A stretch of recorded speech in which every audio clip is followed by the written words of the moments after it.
Hello guys, आज हम पढ़ेंगे विज्ञान सामाजिक कक्षा 6 पहला पाठ। ठीक है। पृथ्वी पर स्थानों की स्थिति। पृथ्वी अंतरिक्ष में स्थित है जो जल, पृथ्वी, अग्नि और वायु से बनी है और यह गोलाकार है। यह सभी स्थलीय और जलीय प्राणियों से घिरी हुई है। आर्यभट्ट। इस कहानी को जिन्होंने लिखा है उनका नाम आर्यभट्ट है। ठीक है। लगभग 500 साल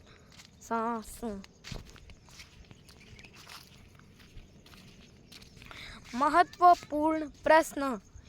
मानचित्र क्या है और हम इसका उपयोग कैसे करते हैं? इसके मुख्य घटक क्या है? निर्देशांक क्या है? पृथ्वी पर किसी स्थान को अंकित करने के लिए अक्षांश और देशांतर का उपयोग कैसे किया जा सकता है? देशांतर से स्थानीय समय और मानक समय कैसे संबंधित है? आगे पढ़ेंगे। कल्पना कीजिए कि आप पहली बार किसी नगर की यात्रा कर रहे हैं। वीडियो को स्किप न करें, पूरा देखें। कल्पना कीजिए कि आप पहली बार किसी नगर की यात्रा कर रहे हैं। उस नगर में आप जिन स्थान की यात्रा करना चाहते हैं उनका पता कैसे लगाएंगे? आप सहायता के लिए किसी स्थानीय व्यक्ति से पूछ सकते हैं अथवा उस नगर के मानचित्र को देख सकते हैं। पिछली कक्षाओं में आपने मानचित्र के बारे में कुछ बातें सीखी थी और इस अध्याय में हम इसका विस्तार पूर्वक अध्ययन करेंगे। आइए एक खेल खेलते हैं।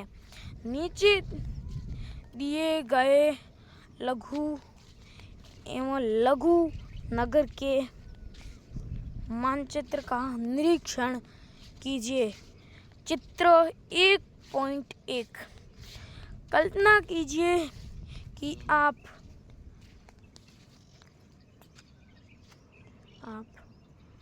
रेलवे स्टेशन पर एक रेलगाड़ी अभी उतरे है और मानचित्र पर अंकित बैंक में जाना चाहते हैं। आप किस मार्ग से जाएंगे? क्या कोई अन्य संभावित मार्ग भी है? क्या आप इसी मानचित्र में सार्वजनिक उद्यान, विद्यालय और संग्रहालय का भी पता लगा सकते हैं? और यदि आप बैंक से बाजार तक जाना चाहते हैं तो आप किस मार्ग को चुनेंगे? आप परिस्थिति में एक मानचित्र का उपयोग आता है। रेलवे स्टेशन, जहाँ पर रेल बहती है। आवासीय भवन, जहाँ पर लोग रहते हैं। पश्चिम, उत्तर, पूर्व, दक्षिण, ये दिशाओं के नाम हैं। ये यहाँ पर खेत है, इसका नाम नहीं लिखा हुआ है खेत पर हम फसल बोते हैं। नगर पंचायत, जहाँ पर पंचायत समिति होती है। बैंक, जहाँ पर हम पैसे जमा करते हैं। चिकित्सालय, इसको हॉस्पिटल भी बोलते हैं और यहाँ पर मरीजों का इलाज किया जाता है। ठीक है। बाजार, जहाँ पर हम कुछ खरीदते हैं। संग्रहालय, जहाँ पर कोई अच्छी चीज़ें देखने के लिए कांच के शीशों में रखी जाती है। विद्यालय, जहाँ पर हम शिक्षा ग्रहण करते हैं। ठीक है, सब पढ़ चुके हैं। चित्र 1.1। एक काल्पनिक लघु नगर का मानचित्र। मानचित्र स्थानों का पता लगाने के लिए एक मार्गदर्शक की तरह है, जो यह दर्शाता है कि किसी स्थान की स्थिति कहाँ है और वहाँ तक कैसे पहुँचा जा सकता है। मानचित्र के दाएं कोने को शीर्ष पर स्थित चारों तीरों पर ध्यान दीजिए। हम आगे कि वे कैसे कुछ विशिष्ट दिशाओं को इंगित करते हैं और मानचित्र को समझाने में सहायक होते हैं। आगे बढ़ेंगे। आइए पता लगाइए। पृष्ठ 8 पर दिए गए चित्र 1.1 में चिकित्सालय को अंकित कीजिए। नीले रंग के दिखाए गए क्षेत्र क्या दर्शा रहे हैं? विद्यालय, नगर पंचायत या सार्वजनिक उद्यान में रेलवे स्टेशन का कौन सा स्थान है सबसे अधिक दूरी पर है? कक्षा के एक क्रियाकलाप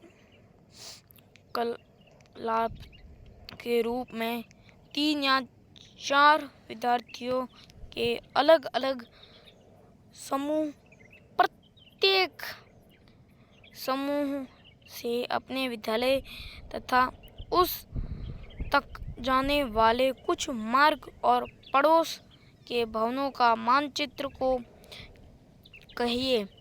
अंत में सभी मानचित्रों की तुलना कीजिए और उन पर चर्चा कीजिए। मानचित्र और उसके घटक।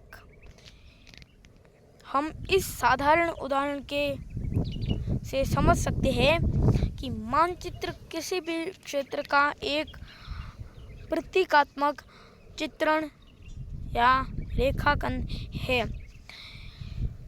यह एक लघु क्षेत्र गांव या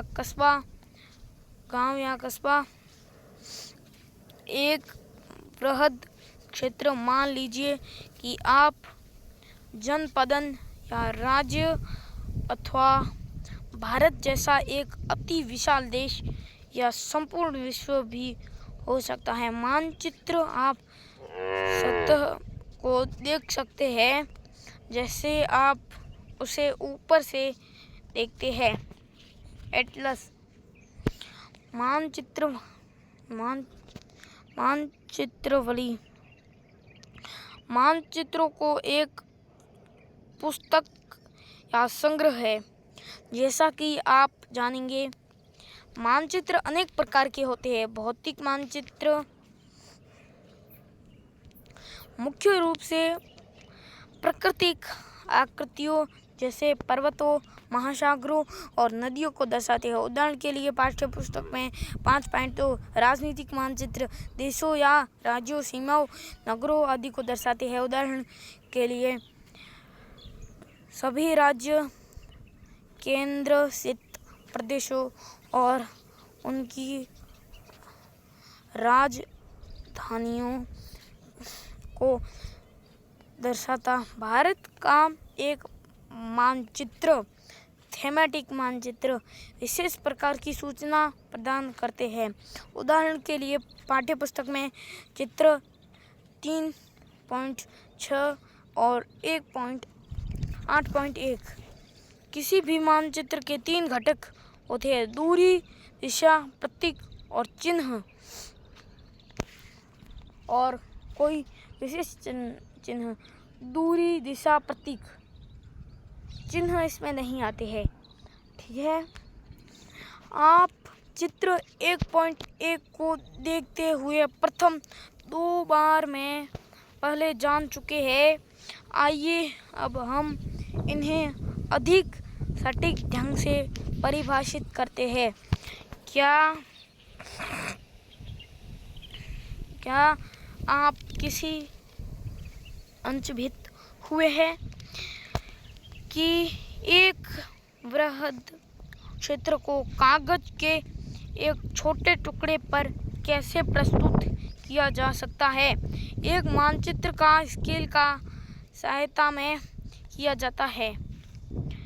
आइए हम एक लघु नगर चित्र 1.1 के हमारे मानचित्र पर वापस जाते हैं। मानचित्र जैसा कि यहाँ मुद्रित है, इसका प्रत्येक सेंटीमीटर धरातल पर एक निश्चित दूरी का प्रतिनिधित्व कराता है। माना जाता है कि 500 मीटर है, तो हम कहेंगे कि स्केल 1 सेंटीमीटर 500 मीटर है। अब इस पाठ्यपुस्तक के अध्याय 5 के चित्र 1.2 में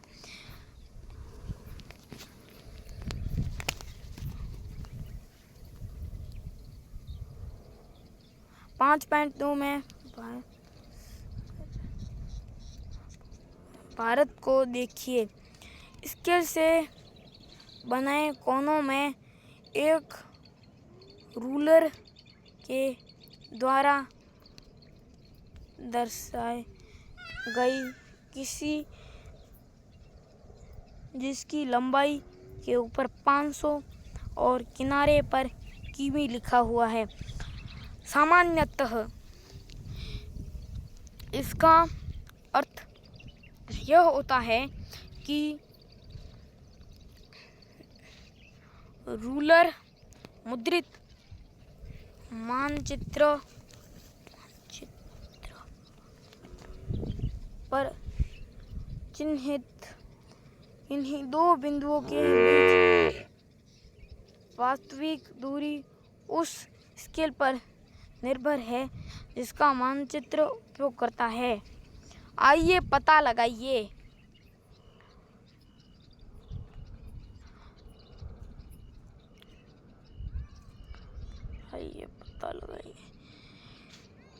किसी विद्यालय के खेल मैदान का एक साधारण मानचित्र बनाइए। मान लीजिए कि यह 40 मीटर लंबा और 30 मीटर चौड़ा सहायताकार क्षेत्र है। इसे अपने रूलर की सहायता से 1 सेंटीमीटर 10 मीटर बराबर 10 मीटर के स्केल पर सटीक ढंग से खींचिए। अब आयताकार क्षेत्र के विकर्ष को मापिए। आपके द्वारा की गई माप सेंटीमीटर की है। स्केल की सहायता से खेल मैदान के विकर्ण का वास्तविक लंबाई की मीटर में गणना कीजिए। ये क्या दिया है भाई? उत्तर पूर्व, पूर्व दक्षिण पूर्व, दक्षिण पश्चिम, पश्चिम उत्तर पश्चिम। आइए लघु नगर के मानचित्र चित्र 1.1 को दाईं और शीर्ष पर स्थित 4 तीरों पर वापस आते हैं। ये 4 दिशाओं को इंगित करते हैं। शीर्ष पर उत्तर और घड़ी के कांटे की दिशा में घूमते हुए पूर्व, दक्षिण तथा पश्चिम। इन्हें चतुर्दिश या प्रधान बिंदु भी कहा जाता है। इनके अतिरिक्त मध्यवर्ती दिशाओं उत्तर पूर्व, दक्षिण पूर्व, पश्चिम, दक्षिण पश्चिम और उत्तर पश्चिम का भी उपयोग किया जाता है। अधिकतर मानचित्र में U अक्षर से अंकित एक तीर होता है जो उत्तर दिशा को इंगित करता है। आइए पता लगाइए। लघु नगर के मानचित्र पर पुनः विचार कीजिए। नीचे दी गई सूची में सही और गलत कथनों की पहचान कीजिए। नंबर 1, बाजार चिकित्सक में उत्तर में है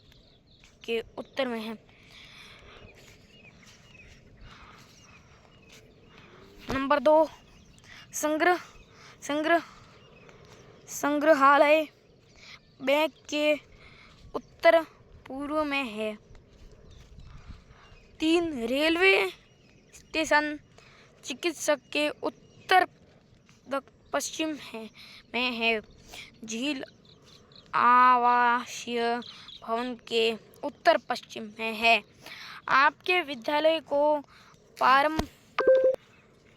प्रारंभिक बिंदु मानते हुए क्या आप जानते हैं कि इसका घर लगभग किस दिशा में स्थित है? आपके शिक्षक और माता-पिता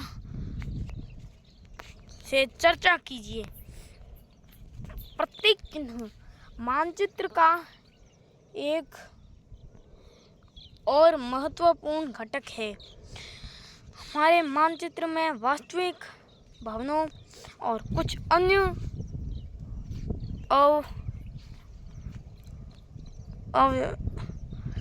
अवयवों के लघु आरेख ड्राइंग्स है, लेकिन एक बड़े नगर या एक देश के मानचित्र पर इन सभी के चित्रण के लिए पर्याप्त स्थान नहीं होगा। आपकी जगह इस आकृति के रेखांकन के लिए चिन्ह का उपयोग किया जाता है। उदाहरण के लिए भवनों के विभिन्न प्रकार होते हैं।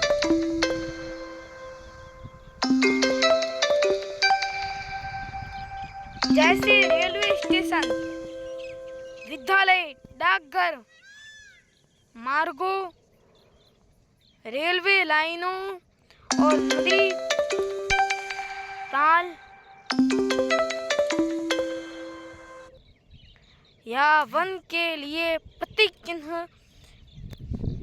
इस तरीके से मानचित्र पर उपलब्ध सीमित स्थान पर अनेक विवरण दर्शाए जा सकते हैं। विभिन्न उपयोगकर्ता मानचित्र को अधिक सरलता से समझे, इसके लिए मानचित्र निर्माता विशिष्ट प्रकार चिन्हों का उपयोग करते हैं। विभिन्न देश प्रतीक चिन्हों के अलग-अलग समुच्चय का उपयोग करते हैं। सरकारी निकाय भारतीय सर्वेक्षण विभाग ने भारत के भागों के मानचित्र के लिए प्रतीक चिन्हों का एक संकलन निर्धारित किया है। उनमें से कुछ चयनित पृष्ठों को पृष्ठ 11 के चित्र 1.2 में दर्शाया गया है। आइए पता लगाइए। अपने घर, विद्यालय और कुछ अन्य महत्वपूर्ण भू चित्रों सहित अपने स्थान या गांव का एक मानचित्र चतुर्दिशा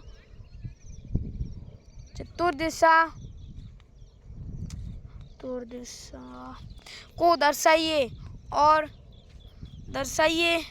दर्शाई गई कुछ महत्वपूर्ण आकृतियों को अंकित करने के लिए कुछ चिन्हों का उपयोग कीजिए जो 1.2 में दर्शाए गए हैं। रेलवे लाइन, बड़ी लाइन, छोटी लाइन, रेलवे स्टेशन। ये आप कॉपी में बना सकते हैं, ठीक है। सड़कें, पक्की, कच्ची, सीमा, अंतर्राष्ट्रीय, राज्य, जिला, नदी, कुआं, तालाब, नहर, सेतु, मंदिर, गिरजाघर, मस्जिद, छतरी, डाकघर,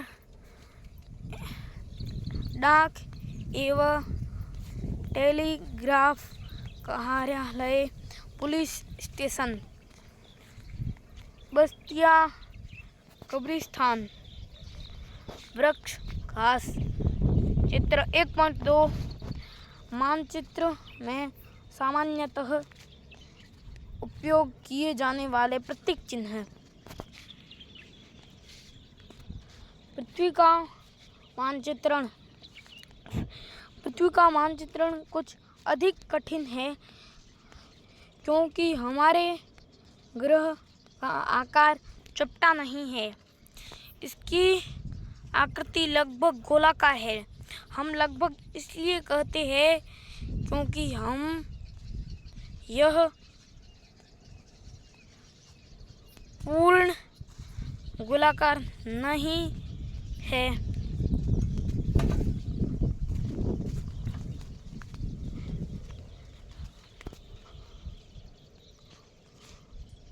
अपित ध्रुवों पर थोड़ी चपटी है। हम इसे व्यावहारिक दृष्टि से गोलाकार मानेंगे। कागज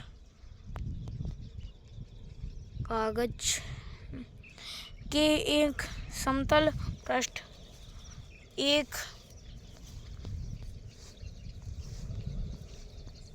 गोलाकार वस्तु को यथावत चित्रण करना संभव नहीं है। ऐसे क्यों है? इसे समझाने के लिए ऐसे संतारों को इस प्रकार छीलिए कि आपके पास उसके छिलकों के केवल 3 अथवा 4 टुकड़े हो। इसके बाद मेज पर उन्हें चपटा करने का प्रयास कीजिए। आप पाएंगे कि किनारे तोड़े बिना आप यह नहीं कर सकते। अब एक ग्लोब पर विचार कीजिए जो एक गोल आकृति जैसा है और उस पर एक मानचित्र बनाया गया है। यह